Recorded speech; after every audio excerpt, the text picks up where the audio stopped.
Guys, welcome to your week 8 Modern World launch. And this is going to be the last week that we talk about the Ideas That Change the World project, because what you'll see in our pace chart on the next page right here is that we are approaching our next project, which is going to focus around revolutions, in mainly the French Revolution. So again, the pace chart is in the Google Classroom. I hope that by this point you've at least saved it or printed it off and are trying to follow along. But for week 8, which ends on Tuesday the 16th, you want to make sure that you complete everything above that black line in the middle there. So that would be the first 2 focus areas, as well as the entire Ideas That Change the World project. And again, I hate that they even call it a project, because this one was literally just writing a paragraph. So I gave plenty of time to write one paragraph, 8 weeks to write one paragraph. But unfortunately, some of you still haven't even started checkpoint 1. So I hope that you can get over the word project, that it's not always such a negative thing or a really big thing. It's sometimes just a very simple paragraph to write. So we try to break it down in easy steps. So your best bet is to try to follow along with these launches and complete the checkpoints as they are assigned. So the final product is due on Tuesday, October 16th.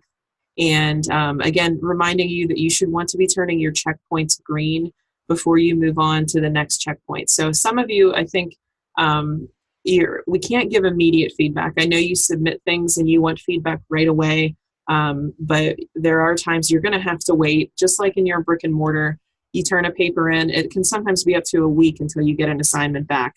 We never, ever let it get to be a week. At the very most, I let it go 2 or 3 days, and that's pretty much just over a weekend. So it's in your best interest to just submit a checkpoint, wait until I give you the green light, and then move on, because I don't want to see you guys moving on to additional checkpoints and doing those wrong too, because you didn't wait for the feedback. So there, you have 4 other classes to work in. Go work in something that isn't turned green yet, and give me some time to grade. For the final product, all it is an argumentative claim paragraph. So this is exactly what it looks like. You are responding to the question, how did the ideas of the Enlightenment lead to revolution? Your response to that question is your claim. Okay, then you build the rest of the paragraph around your answer, around your claim. So basically you have your claim, 2 pieces of evidence from the primary source documents, and that's all you need. And if you refer back to, I think it was checkpoint 3, I believe, is where the argumentative claim chart is. If you turn this one green, you pretty much just have to copy and paste the stuff from here into a paragraph form. So each checkpoint does build on the next one or the previous one. And by the time you do checkpoint 3 and have that green, you can just copy and paste it into a paragraph. So remember, you're being scored on this project in the areas of argumentative claim, selection of evidence, and synthesizing multiple sources. So if you need to go back into the old launches, I'm posting the slides below in Google Classroom, so you can click into the slideshow where these links will be live, and they will take you out to previous week's launches. So if you're somebody who has not yet started the project, I have to move on to the next project. So you're on your own to try to go back in, learn about checkpoint 1. I give information on different focus areas and different cognitive skills. So all of these things are here as resources for you, but you have to go back and work on those independently, because the rest of the class is ready to move on to the French Revolution. So to do for the 16th, actually before I do that, I do want to show you guys one thing.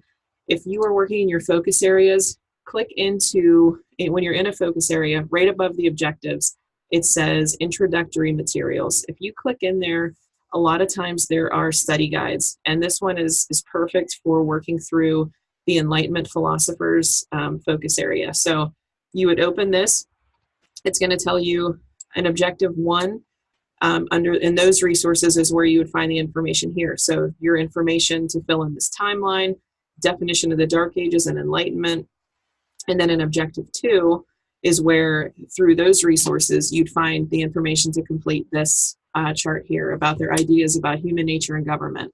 So really, the philosophers' thoughts on human nature and government is the entire project. So if you do objective 2 correctly, not only are you going to pass the focus area, but you're also going to do the project really well too. So I encourage you in all of your classes, not just history, to look and see if there's a study guide in those introductory materials and print them out if you can.